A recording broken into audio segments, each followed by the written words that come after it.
Welcome to Scandal Water, where the tea is hot and the conversation lively. Your hosts, Candy And Ashley will discuss a peculiar story somehow related to the entertainment industry. This podcast might not change the world, but it just might satisfy your thirst for an intriguing tale. Oh, it's that time of day.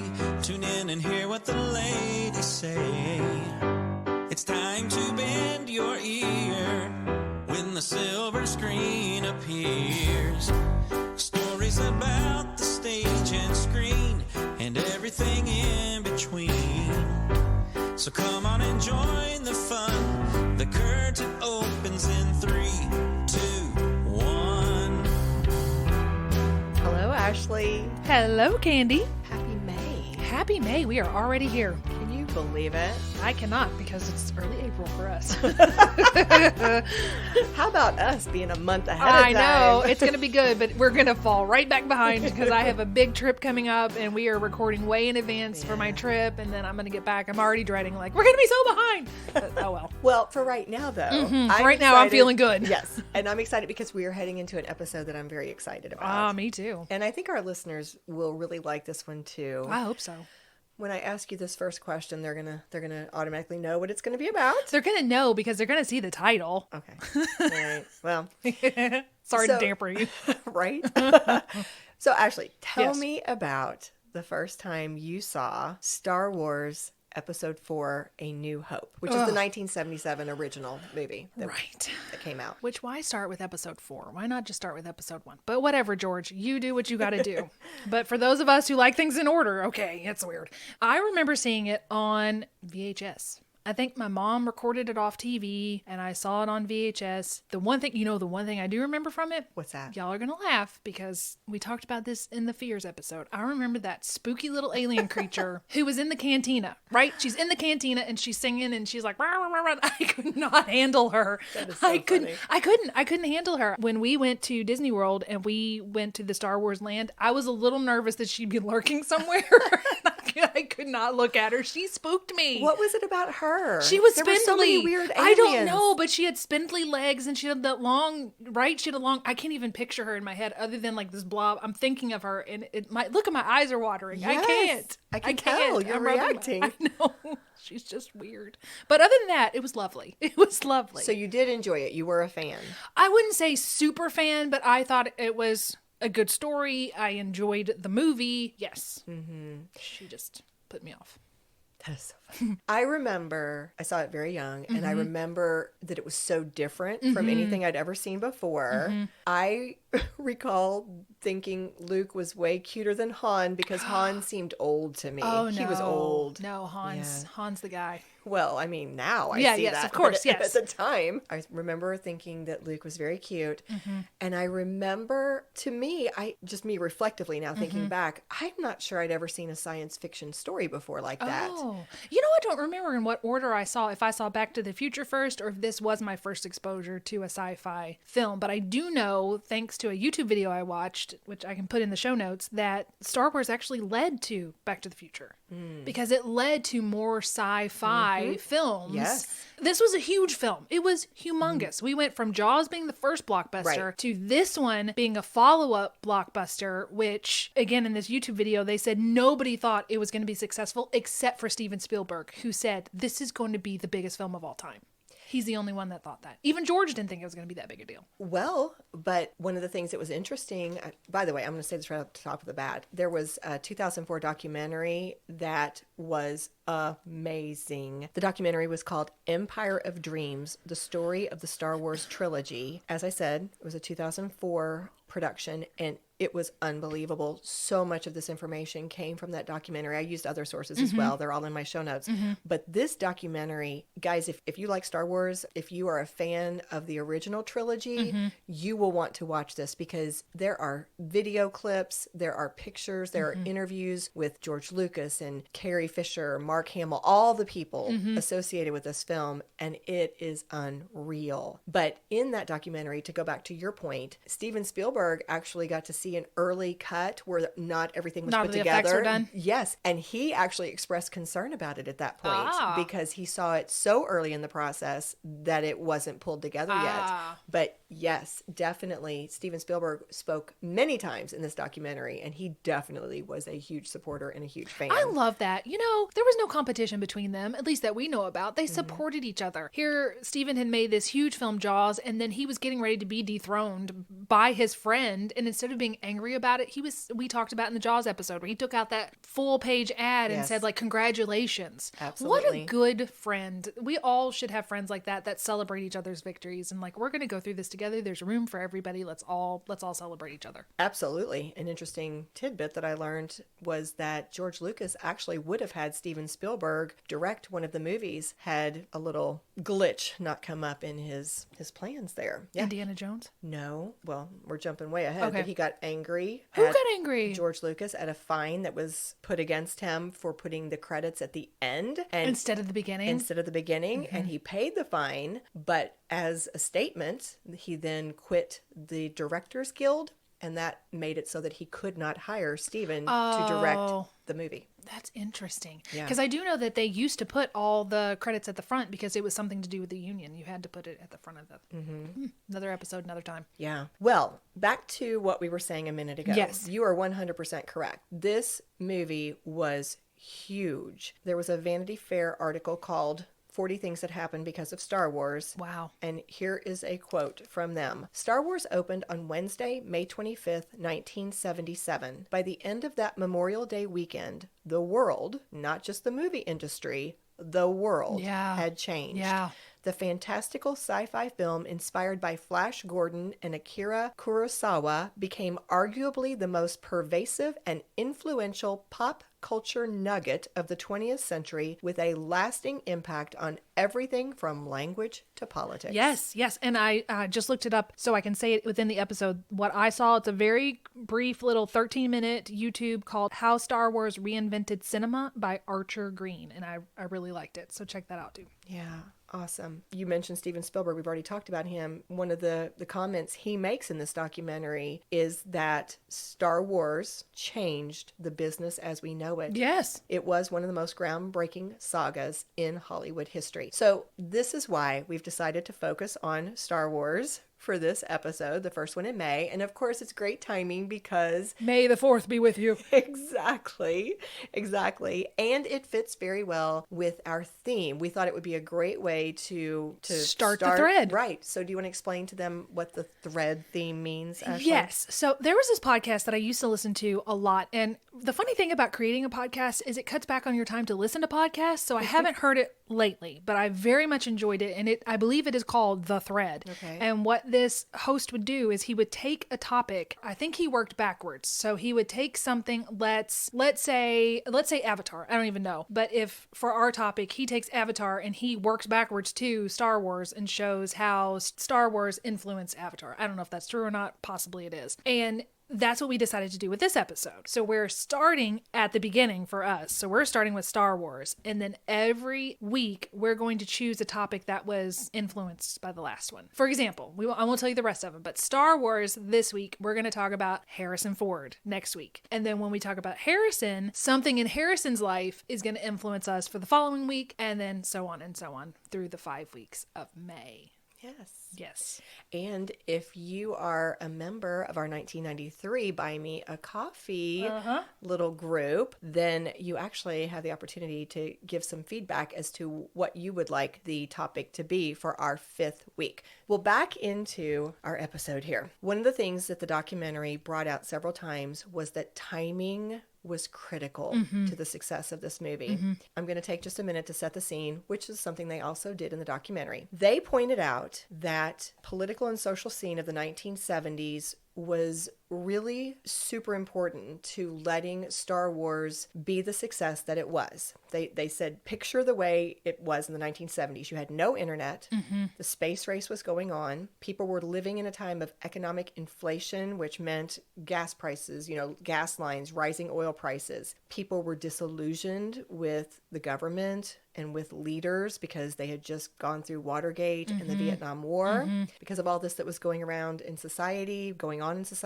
The films were also pretty dark. They said you had a lot of disaster movies in the 1970s. You also had a lot of anti-heroes. The Godfather, the video I saw, they talked about how they were a lot smaller. You had One Flew Over the Cuckoo's Nest, you had The Godfather, just very small character-driven pieces, and that this one was more broad. It was a very simple story told in this massive backdrop. It was this adventure movie. Another piece of the context was that the old Hollywood studio system had really fallen at this time. And a lot of the studios were being bought by companies, even like soft drink companies, who really didn't know anything about the industry. And so this was, as George Lucas described it in the documentary, a time of change or even a time of confusion, which made it the perfect time to try some new stuff. What they decided was the young people would be a great target audience to make more movies targeted towards young people. And because they were going to target more young people in terms of their audience, it would also be a great time to give opportunities to young filmmakers. So basically, films for young people by young people. And so some of the young filmmakers who were coming onto the scene at this time were people like Martin Scorsese, Francis Ford Coppola, Steven Spielberg, Brian De Palma, and of course, George Lucas. Now, George had a project that had been in his mind for a long time. He had grown up reading adventure stories like the ones written by our friend, Robert Louis Stevenson. Yes.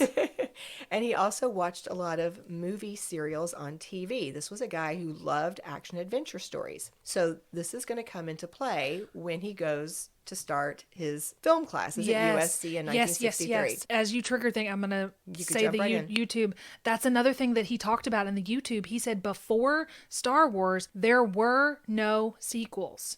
There were sequels. We had James Bond, but it was not the same characters. So with Star Wars, we then had a sequel that featured the same people, the same good guys, the same bad guys. And this led to franchises, which never existed before that. Right. He started that. He started that. Yes, he started that. Yeah. Well, one of the things that was interesting about George, in addition to his love of action adventure, was he also had an interest in mythology and philosophy. That was something else that inspired his work. And people who talked about him as a young artist also pointed out that he really liked films that had a very personal nature to them, and he thought outside the box. So these are the things that set him apart, even as a very young filmmaker. In fact, they showed this little clip of this early movie he made, and it was very sci-fi, very different, very edgy for that time. Yeah. A recurring theme that we should also mention is that George was very anti-corporation, anti-mainstream Hollywood from the beginning. It's so wild because it ended up being taken over by a corporation and becoming so mainstream. And that's when he what sold he it said. to Disney. Yeah. Yeah. He literally acknowledged that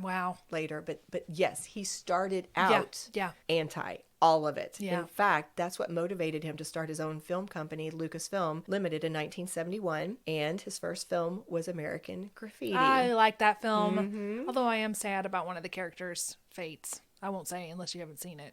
Okay, now I have seen it, but I don't know what you're talking about. The really cute one that went around in the car with Mackenzie Phillips, and he ended up dying in the war. Remember that? And the thing that shows what happened to each character, his character, I think, is killed in the war. And I always thought it was so sad. Not the actor, you mean no, the character. not the actor, yes, the character. okay. I was so sad because I thought he was super cute. Yeah. Got it. American Graffiti was loosely based on George Lucas's own experiences growing up.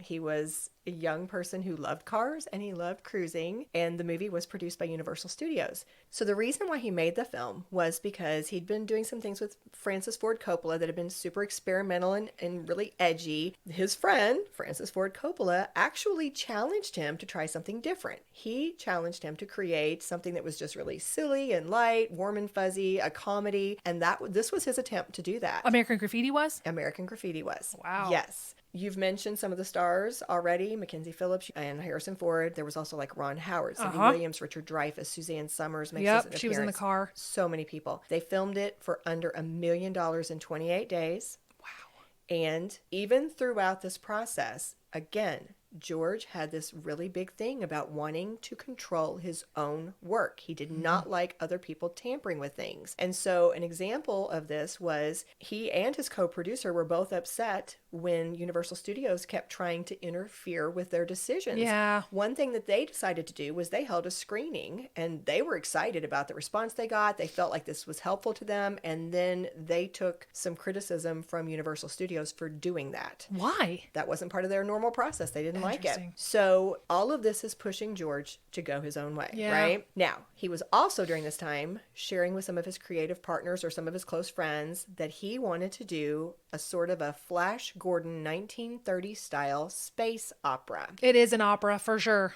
It is. They called it so many things. It was funny. A morality tale. A soap opera. Yeah. It's a space soap space fairy tale. Yeah. There's so many different. Yes. But he said people kept asking, well, why would you want to do that? And his response was that it was a chance to appeal and make an impression on young people.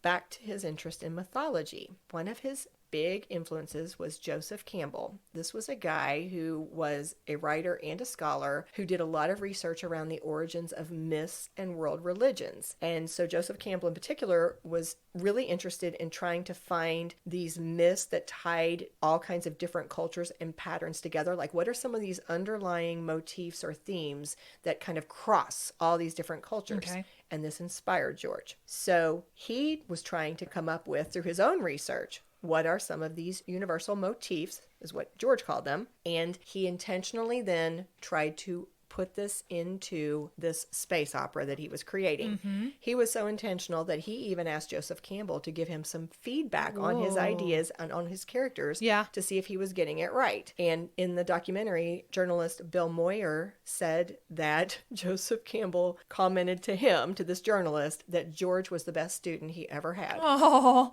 Yeah. So we're going to come back to this because a little side note is this hero's journey idea that Joseph Campbell is known for is something so prominent. It was actually in our 8th grade language arts curriculum for years. Yeah, we taught it to our 8th graders. The hero's journey? The hero's journey, yes. But this is George, again, groundbreaking. He's taking just this research from Joseph Campbell, this hero's journey idea, and he's creating a work based on that. That's amazing. It is amazing. And it's just so unbelievable. But in addition to it being the hero's journey, George also called it a coming of age story. So it crossed a lot of different things. Oh, they also called it a space western. Oh, yeah. Yeah, I can see that for sure. I think it's a cross between a soap opera and a space western. Isn't it funny that you could label it so many different ways? Again, that's how universal it is. Well, he started working on the actual screenplay in 1974, and he knew that his basic premise was he wanted an epic battle between a rebel alliance and an evil empire. It went through all kinds of changes. In fact, Luke's original name was Luke Starkiller. I like Walker better. I do too. At one point, he would have been a 60-year-old general. Oh. Yeah. No, if you want the young people, you got to make him young too. So he made the right decision. Yeah, he did. I approve, George. I'm sure he'd be I'm sure he cares. grateful. He's so happy. He's like, oh, thank goodness, this random farm girl approves. At one point, Han Solo had green skin and gills. No, Yeah. you made the right choice there too, Harrison Ford. The debate over what the supernatural power would be before they came up with the Force. Like at one point, it was like a crystal. It was, I mean, it was really cool to think about all the different things he considered. Now, something they pointed out was most science fiction films of that time, I don't even think there were tons of them, but most of the science fiction films really didn't bring in that much money. 2001: A Space Odyssey is the one they mentioned in the video. Well, George was having a hard time finding somebody who was interested when he was pitching it. And that's the way it always is when it's innovative like that. Yes. It's new, it's different. Oh, we don't want new and different. We want the same but different. Right. Yeah. So different. But Alan Ladd Jr. of 20th Century Fox was the one who took it on. And this was a really big deal. In fact, Alan Ladd was interviewed several times on this documentary. And George talked about, like, this was not just Alan betting on a story. He was betting on the filmmaker. Like he took this as a huge vote of confidence in himself. That was George's paraphrase. But what helped out was American Graffiti was finally released and was so successful that all of a sudden now George Now it's not such a risk. Not such a risk. It gave him some bargaining power. But what George did, super, super, super smart. He was actually offered more money for his work. I know what you're going to say. What do you want to say it? No, I'm going to guess what you're going to say is he took a pay cut in exchange for merchandising rights. That was genius. It was genius. Yeah, he was supposed to get $500,000. They were going to raise it to $500,000. He said, "Nope, I'll keep the $150,000 for a huge slice of the merchandising, Yes. but also the right to make the sequels." Because what he had figured out as he was writing it, this story was bigger than one movie. He could tell from the very beginning it was going to take 3. And so he knew that he wanted to start with just the first portion of it, and he wanted the sequels to get made. So from the very beginning, and It's a 3-parter, basically. right, and what you said is so true. Like, Hollywood didn't love sequels. Sequels normally did not do super well. So for him to do this was his way of saying, I'm going to make this happen. This is going to occur. So that's how much he cared about it. So Casting was so fun to watch because they had clips of people like Kurt Russell. Oh, wow. Kurt Russell would have been great. He's so cute. As which character? I don't care. I think he auditioned maybe for both Luke and Han Solo. Yeah. Whatever. Yeah. Whatever he wants William to be. Catt. I don't know if you know who he was. He looked very 70s. He must have been big at that time, but I kind of vaguely thought he looked familiar, but he was another one that they showed. And of course they showed Mark Hamill. Mark Hamill blew it away. He's great. He was great. He was so good. And what they talked about was they needed Luke to have, again, it was a coming of age story. They needed him to have an air of innocence and sincerity. And, again, the hero's journey. We needed this young hero, and they said Mark was just a natural. And That's he wonderful. was. You could watch him and you were like, of course he should have gotten that. Now, one of the things that George wanted was he wanted the stars to be unknowns or relatively unknown. Steven did that a lot too. My friend Steven, I can refer to him by his first name. We're so close. Steve said. Yeah. Steve told me. Yeah. So Harrison Ford was told he could not have a role. Because he was already known. Because he was known. But they brought him in to help with auditions. I remember that. Yeah, he was reading opposite people and he did so well that they oh, well, okay, Harrison. Finally, he wore him down.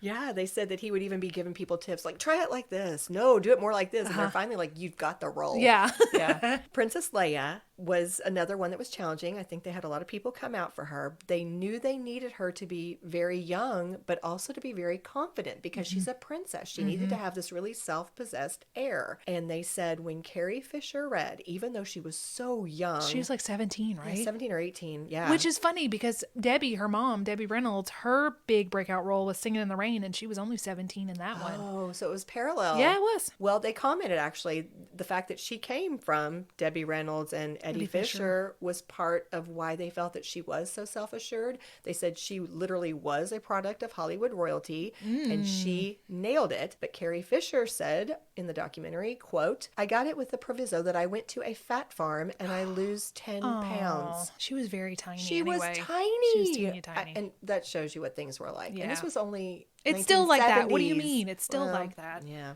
Oh, talk about a scandal. We should have done that for our last theme. The whole Eddie Fisher, Elizabeth Taylor, Debbie Reynolds scandal. We'll come back to that sometime. Yep. Yeah. Well, because they did have relatively unknowns for those 3 leads, they knew they needed somebody strong and impressive for Obi-Wan. So they cast Alec Guinness, who had a very strong reputation, and it was very nice to hear other people talking about him. They said this was a guy who was the one who was really critically acclaimed and very important.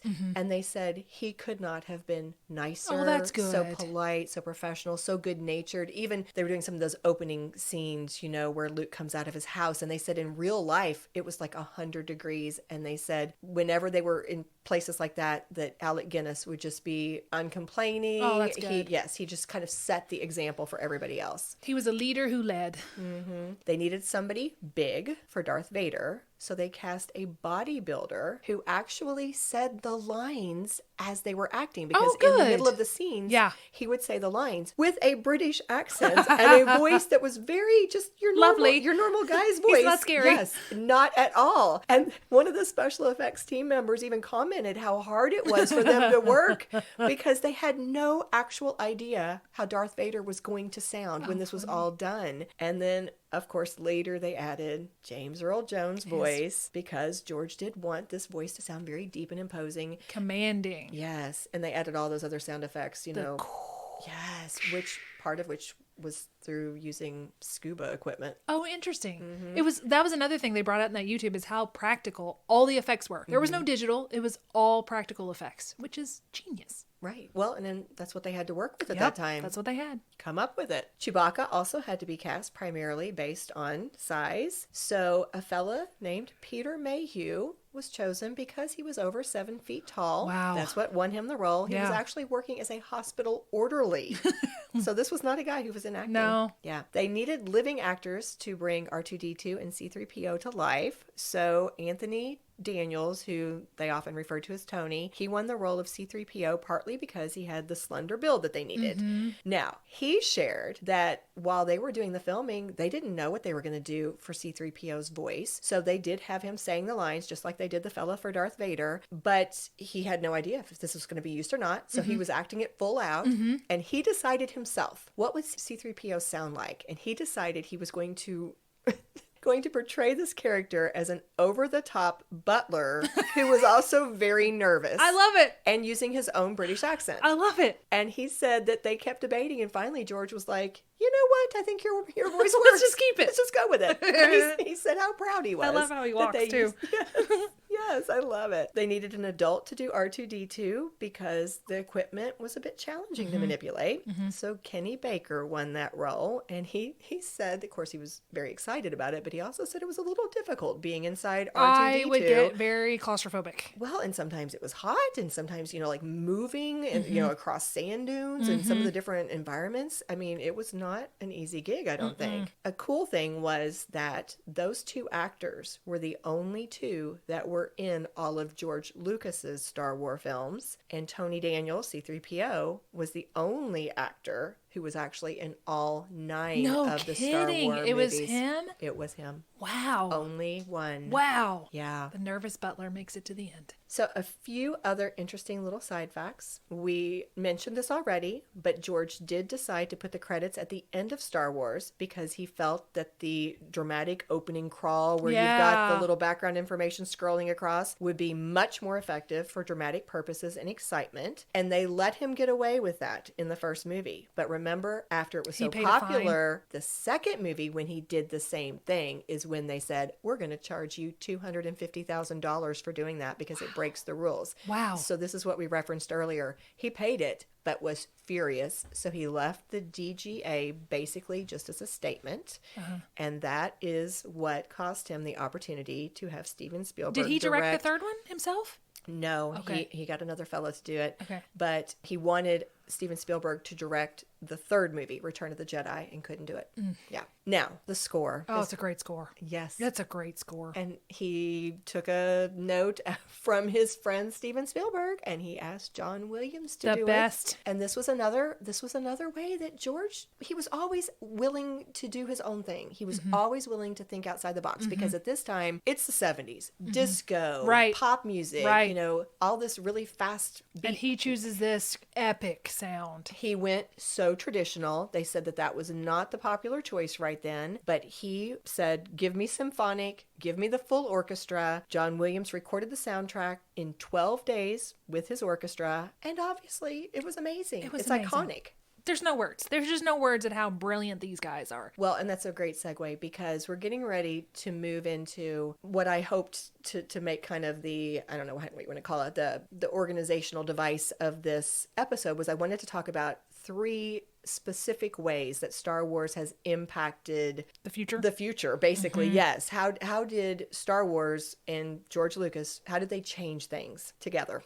Right. So we're getting ready to talk about impact number 1, how they changed technology in filmmaking. But before we do that, maybe this would be a good time to take a break. Let's do it. Do you love tea? Do you love entertainment? Do you love listening to stories from your 2 new BFFs, then consider joining the club over at buymeacoffee.com. For $5 per month, you can be a part of the 1939 Club, otherwise known as the Golden Year of Cinema. When Gone with the Wind, Mr. Smith Goes to Washington, Stagecoach, Of Mice and Men, Wuthering Heights, Hound of the Baskervilles, The Little Princess, Babes in Arms, Goodbye Mr. Chips, The Hunchback of Notre Dame, and of course, The Wizard of Oz were released. Perks include a 5% discount on new merchandise, a shout-out for new members, an opportunity to be listed as a supporter in show notes, and exclusive access to bonus content. However, if you're feeling doubly generous, you can join the 1993 Club, otherwise known as the greatest year of cinema. This is the year that Schindler's List, The Sandlot, The Fugitive, Rudy, Robin Hood, Men in Tights, Sleepless in Seattle, The Nightmare Before Christmas, Mrs. Doubtfire, Grumpy Old Men, and, of course, Jurassic Park were released. Additional perks in this club include a 10% discount on Scandalwater merchandise, the opportunity to record a shout-out of your own, and the chance to vote in our guaranteed content poll, along with the warm and sunny feeling that you're supporting your besties. If clubbing isn't your thing, there's a one-time gift option too. Either way, those who support Scandalwater report fewer bad hair days, more green lights in traffic, and a grander sense of purpose and wonder at least once per day. Scandalwater, we do the research, so you don't have to. We're back. Yes. All right, ready to talk about how George Lucas changed filmmaking and specifically special effects and technology. Right. So when he went to make his film, he needed technology that did not exist. Just even saying that. It Right? didn't exist. It did not So exist. let's create it. Right? He first founded Industrial Light and Magic because he needed a team to help him create it. So they had to set about figuring out how to make this happen. And so they used things like models or inventing new camera approaches, having to find ways to represent different landscapes. They just started creating. To give just a few examples, here's one that I absolutely loved. Obviously, with the film being called Star Wars, Right. these space battles were going to play a huge role. They Right. needed them to be really, really Right. good. And they didn't know how to make them realistic. So the special effects team was struggling a little bit. So George Lucas went in and he spliced together battle scenes from old war movies. And this team would sit down and they would take these scenes that were showing planes, Airplanes, dog okay, fights that are okay. happening in the air, Uh-huh. and they would match that frame by frame to create realistic battle scenes that are now occurring in space. Gotcha. And one of the team members who was interviewed on this documentary talked about how incredibly helpful that was. Had George not done that, he did not think it would have looked nearly so realistic. They based it on something real. Yes. Another example was that many of the scenes, as we said, were created by using models with painted backdrops behind them. So in the documentary, you could see scenes where you would see a starship that was just basically a model along a string, and then they would just move it across, and that's supposed to be this starship landing. Nice. We've also talked about the fact that the sound effects team had to create sounds that did not exist in our world. So for Chewbacca, for example, they would blend together a variety of different animal sounds to try to show his different communications. This is reminding me so much of our Jurassic Park episode where Steven had to come up with the sounds for the dinosaurs. He had to come up with how they moved. He said, I want it to be practical. I don't want a lot of digital stuff. I want it to be puppetry. And see, this is, again, back to your point. This is how these men collaborating together and being Yes, friends. yes. Because Steven Spielberg stole some of Yeah, these sure. ideas from his friend George. Let's say borrowed. Well, I mean, when you're friends, you steal from each other. Do we? Okay. I'm going to keep that in mind, no, Candy. No, but you're right. They shared these ideas Yeah, with they each did. other. There was They no did. stealing or Right. borrowing. They learned from each Yeah. other. So for R2D2, they were trying all these different things. They didn't know how to create the sound of this, little robot. So they started with a synthesizer, and then one of them said, "You know what? I think R2D2 kind of might sound like baby noises." And they kept playing until ultimately one of the team members made baby sounds, and they blended that with a synthesizer to create his noises. Oh, that's cute. So just a few examples. They're doing all of these wonderful things. They are doing great work, but it was slow moving. Yeah. They're pouring more money into it. And George has a vision. He wants everything to be the way he planned it to be. In fact, they said he was the storyteller.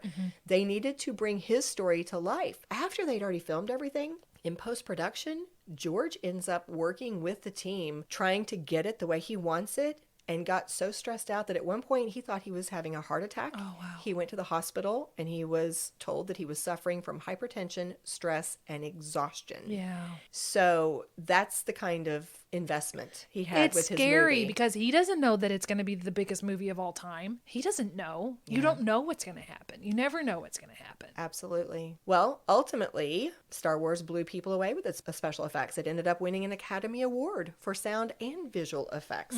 And I am paraphrasing here, but Steven Spielberg did comment something to the effect of, I've never experienced special effects that were so real before. And it's funny, I shared this with you before we started, Ashley, but I'll say it again just in case our listeners find this interesting. But Kirk and I watched a little piece of this movie together, 30 or 40 minutes, just to kind of get back into the flavor of feel. it. We hadn't seen it in a while. And I was watching it from that perspective. I was being super analytical because I've done all this research. And I'm thinking, and I comment to Kirk, I'm like, you know what? Maybe they don't seem, that impressive now. But this is, this was really amazing for that time. And Kirk is like, are you kidding me?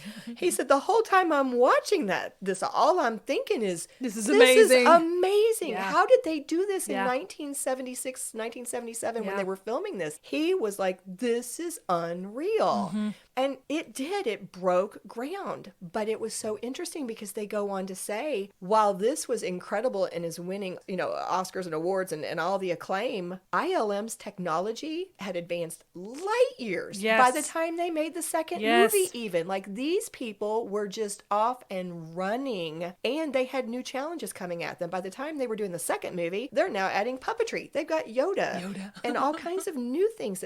They had so many different settings. Yeah. Like, a lot of Star Wars is in space. They went crazy in Empire Strikes Back. Yeah. So they changed the way technology, special effects, and filmmaking happened with their Star Wars film. They did. Yeah. So a second impact that we'll go ahead and address right now is merchandising. Merchandising. Man, this is all, of all the things, this is the big one to me. You can't underestimate the technology, but the genius, for better or for worse, the genius of adding in the marketing. The foresight. The foresight. Yes. I think that's what gets us, is like, how did this man did you predict? know? How did he know? Because he's made so much more off merchandising Yes. than he's made off his films. Yes. Yes. And that, I have seen that across several sources. George Lucas made more from merchandising Than the film. Than the films. That is crazy. One source said something about the merchandising of Star Wars, and I think this is all Star Wars, being something like a $20 billion industry. And it's still going. Yes. It's still going. And it's a passive income at this point. Yeah. Because now you just take the characters that were already created and you slap them on a lunchbox. You slap them on a t-shirt. You just put it anywhere and you're going to buy it because the Star Wars fans keep giving birth to the next generation of the Star Wars fans. You grow up with it. That's the whole idea behind Disney World. You grow up the person with Disney World and then they're going to want to take their child to Disney World. It's going to you're going to birth your own fans. Yes. Yeah. Well, when you say it's still going, here's an example. I was on a little weekend trip with Kirk and we stayed overnight, obviously. And so in the elevator of our hotel, Saturday, a family gets on with us and the mom is carrying 2 pillows for her sons who are in the elevator with us, Star Wars pillowcases. Yeah, because we have the Mandalorian right now. And then I go to a little tourist site it was Saturday afternoon, same day. There's a fella sitting down on a bench wearing a Star Wars t-shirt. Yep. This is one day. Yeah. And you've already seen him twice. Right. So it is definitely still going strong. By the way, I'm curious, have you ever owned any I did, Star Wars yes. merchandise? I had an R2D2 shirt. It was like a little baseball shirt. I like those. And it was blue and it had R2D2 on it. Okay. But that's been my only shirt that I've had. I'm not sure if I've ever owned any merchandise myself, but Kirk said that he had it all. He said he had all the action figures. Yes. He had the Creature Cantina play set. Oh no. He Was had- that girl in it? I wonder. Ask him later. Was the creepy girl? I'll Don't find show out. it to me, Okay. Kirk. Don't take a picture and show it to me. That's so funny. He had the X-Wing and the TIE Fighter. Yeah, he had it all. Well, just to flesh this out just a little bit more, we've already said that he made that deal, right? Yeah. So for marketing and merchandising, here are a few other smart things that they did. They decided, George is obviously behind all this, they were going to try to start marketing this film before it even came out. They thought, okay, really, we're probably just looking at sci-fi fans. They did not understand the audience they were going to have. They're thinking it's probably going to be this little target audience. A niche audience, yeah. Right. So one of the things that they tried to do to generate excitement was they released a novelization based on the movie. Oh, that's smart. And they also started this little comic book series with Marvel.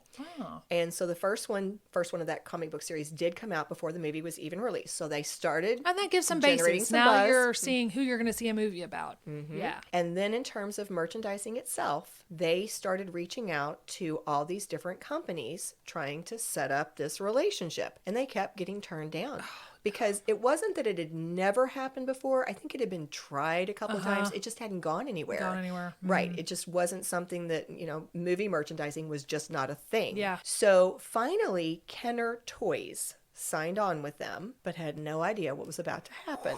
So here is an excerpt from a Mental Floss article that explains what did happen. Quote, instead of flooding the market with action figures and dolls for a movie that could very well end up being a flop, the company decided not to manufacture any toys right away. Unfortunately, there wasn't just a demand for Star Wars toys that year. There was an outright fever that took the company completely by surprise. Wow. And with Christmas just a few short months away, the ill-prepared Yeah. Kenner needed to act fast, realizing it would be impossible to get a full line of Star Wars toys manufactured in time to meet the needs of the holiday season. A Kenner executive named Bernard Loomis knew he had to improvise. Instead of simply releasing a proper toy line in 1978... Did he do the first of a series? No. What'd he do? He came up with something that was called the Early Bird Certificate Package, which they now call the Empty Box Campaign. What? You bought an empty box? Parents would go to the store and they would pay basically $8 to get this little cardboard package that had like it had a picture of the figures, and it told them you're going to get this when it comes out, which by the way didn't happen until February or June of 1978. But it also had this little mail-in certificate that said, okay, if you mail this in, you're going to get the first 4 figures: Luke Skywalker, Princess Leia, R2D2, and Chewbacca. And it also had like this little certificate that said you're part of this group. Yeah. That's what they gave to kids. For Christmas. Kids got an empty box for Christmas. They got an empty box. And then the merchandise came to them months later. Wow. Months later. Wow. And everybody was doing it. And the kids were excited. They're like, I have a box. Woo-hoo. Yes. I have a promise. I actually found a picture of the empty box. Yeah.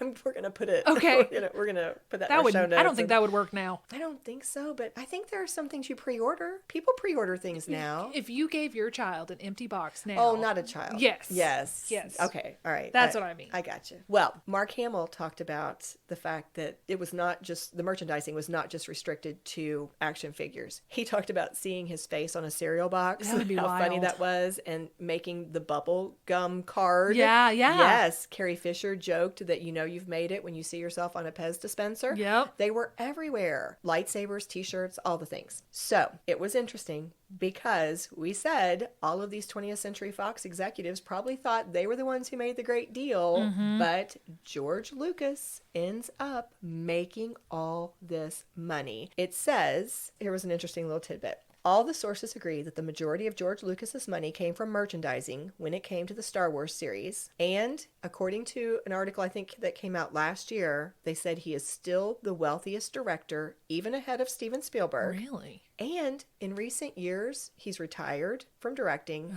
and he's given a lot of money to charity.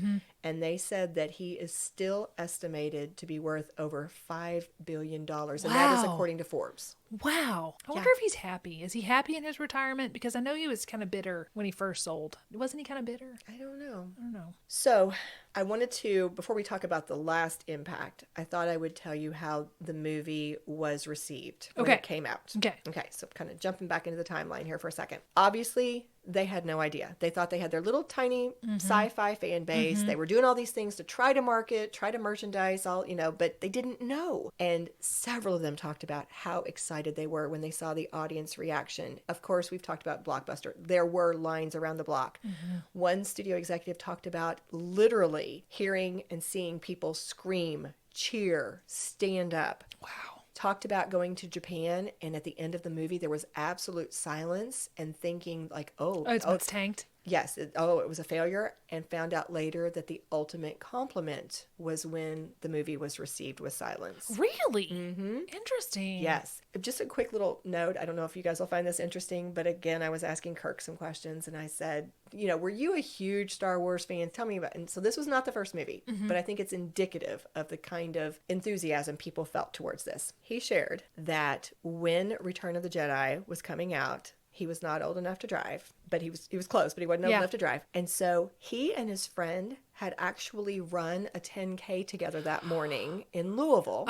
And it was down, I don't know if you know where the zoo is in Louisville, about 3 miles from the Showcase Cinemas, which is where this movie was going to be playing. So after running, these fellas changed clothes, cleaned up, walked 3 miles. Oh my goodness. And got in line at the theater. I said, how far before the movie were you there? He said, probably around 2 hours. And there was already a long line going down the side of the building where people were waiting to get in to go see this movie. Wow. This is not the first one. Return of the Jedi would have been the third one. But this is the kind of enthusiasm people had for these movies. So Star Wars, huge. It also broke box office records. It was obviously not just a sci-fi audience that loved it. They said it appealed worldwide. Kids loved it, which meant more merchandising. Right. And it received critical acclaim. It was nominated for 10 Academy Awards. It won 7. One of them was not Best Picture, but it had all kinds of other ones. And as we've already said, it brought superstardom to Mark Hamill, Harrison Ford, and Carrie Fisher. And to George Lucas, it brought not just money and fame, but also credibility, because it set him up for what he wanted all along, to be able to make the 2 sequels, because from the very beginning, he wanted to tell his full story. Which brings us to the third and final impact that we're going to talk about today. Okay. This movie, Star Wars, launched the incredibly successful Star Wars franchise. Well, yeah, that's the most obvious impact. Yes, it's still growing. Well, it's still going and growing. We use the word foresight. I keep coming back to that. Like the foresight to set it up where he's like, no, I know these other 2 are going to be just as important.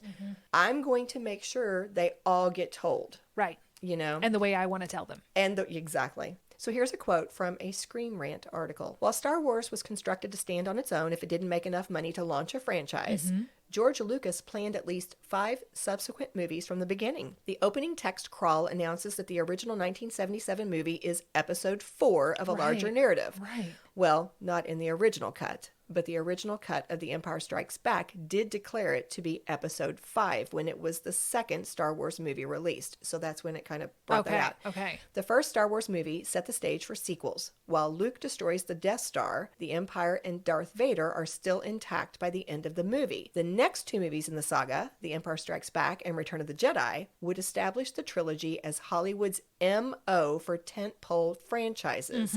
Setting up multi-part narratives has become Hollywood's bread and butter since Marvel created interconnected cinematic universes. Right, yes. The more movies a franchise can lock viewers in for, the better. So it's like you said, he started that idea of... They didn't have that before. Right. These trilogies, these sequels that you felt compelled to... You want to go see your friends again on screen and see what they're up to now. Absolutely. So about this franchise, it has obviously sequels, prequels, spin-offs, special edition. It supposedly, according to Vanity Fair, has grossed $7.8 billion worldwide at the box office. Plus, this source says a staggering $32 billion for all the merchandise. So different articles give different numbers, but it's a lot of money. As you all know, there are 9 movies total. Are there going to be more, or was that it? Well, there were 9 movies total in George's plan? George's plan. Okay. But there have been a lot more than that. Right. Yes, I knew that. But I wondered if there was going to be any more past the 9. In George's plan? Yeah. I don't know think about that. I don't think so. The final 3 were after George Lucas sold Lucasfilm to Disney in 2012. So episode 7, The Force Awakens, episode 8, The Last Jedi, and episode 9, The Rise of Skywalker were all Disney films. Okay. Obviously, we've had so many parodies, other stories. One of the parodies.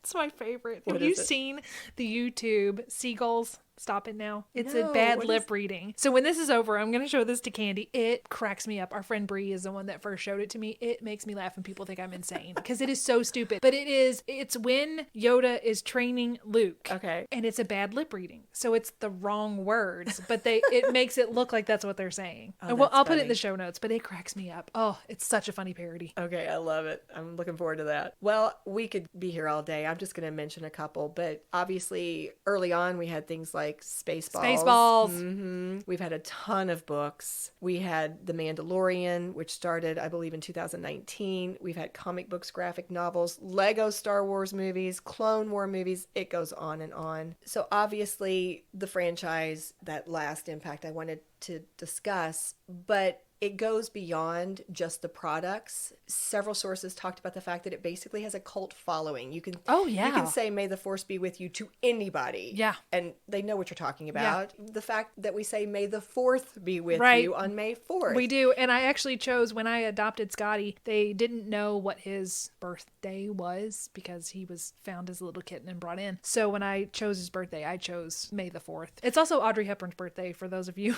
who care to know. So those two things influenced his birthday. Nice.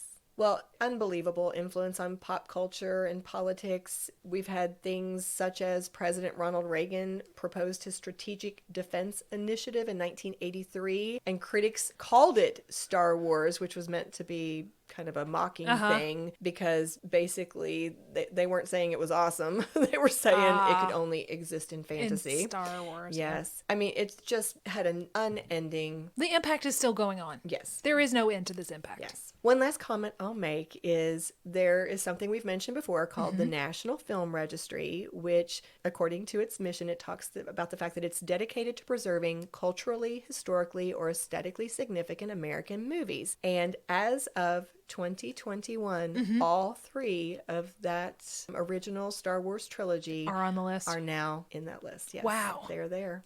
Armchair psychologist. So for our armchair, Ashley, I thought I would share with you something from George. It's piggybacking on an idea that I've already mentioned. Okay. But he says just a little bit more about this idea, and then I'm going to get your reaction and some of your thoughts. I did research to try to distill everything down into motifs that would be universal. I attribute most of the success to the psychological underpinning, which have been around for thousands of years, and the people still react the same way to the stories as they always have. So, Ashley, I don't know if you could hear it, but that was George Lucas himself. He was going back to what we had talked about earlier, the fact that he tried to base his story or incorporate that hero's journey in his story. And in this little clip, he said that he attributes a lot of the success of Star Wars to the fact that he had those universal motifs. Yes. And that these are those underpinnings that he thinks appeal to everyone. So my question to you, do you agree with him that that's a primary reason for this success? Why do you think this has been so successful? Why does the farm girl think the space epic has been successful? I think George is right. I think it's a whole mixed bag of stuff that you've covered, but I think at the basis of it, it is a story that everyone can identify with. I don't want to say simple in a negative way, but it's a very simple story, good versus evil. You can pick a side, you can watch it and celebrate the victories, and it's just clean cut.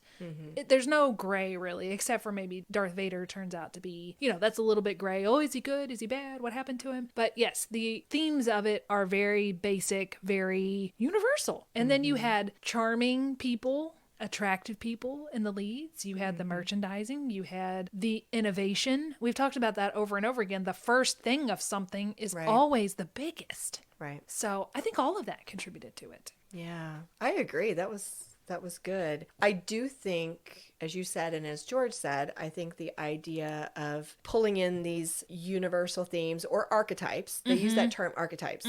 I think that was important to this. Carrie Fisher actually even spoke about that too. She said, you have the young adventurer, you have the swashbuckler, you have the damsel in distress. She's not a helpless damsel in distress, but she's is still a damsel in distress. You have the wise mentor. Yeah. These are story structure ideas. Yes, and they appeal to all of us. Yeah. And we relate, and we know who to root for. We know who to root against. We get emotionally involved. You're right. I think there was something about the innovation as well. We have all of these very familiar story structures, very relatable story structures, but then we also have the fun and the new and the novel because we're seeing new planets, new places, new aliens, new creatures, new special effects we've never seen before. But I think even with all the special effects, you can have a movie that has all of that stuff, but it doesn't succeed because at the basis of it, he had a story that everyone identified with. You have to go down to the story because it doesn't matter how much you dress up a bad story, it's still a bad story. This was at the heart of it. That's what he worked on. That was the story. Although I did hear at one point that they said they were going to tie George to a chair and make him recite his own dialogue. So I don't know how great he was at the dialogue, but his plotting was pretty superior. I agree with that. And then it takes us back to the statement that we've now said probably 50 million times. You can also have a great story, but you have to have believable characters who relate well to each other if you want to carry it off. The chemistry of the casting. I think that they did such a good job casting.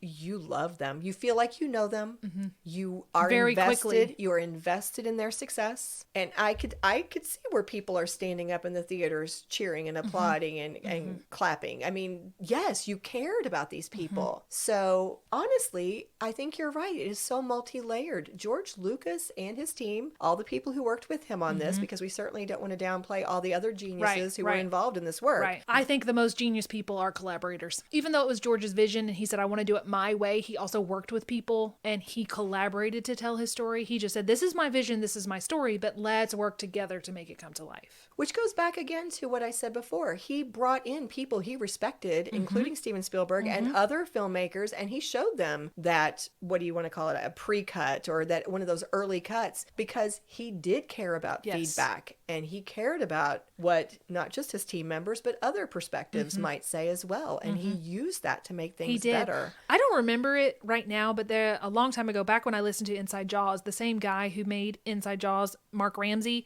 made another series called Inside Star Wars. And I listened to that a long, long time ago. And I remember really liking it. So I'm going to just go ahead and blanket recommend that too for anybody who wants to dig deeper. Because obviously in an hour, you and I are not going to cover the scope of Star Wars. Absolutely not. But we hope that we have provided a little fun this week as we head into May the 4th be with you. That's right.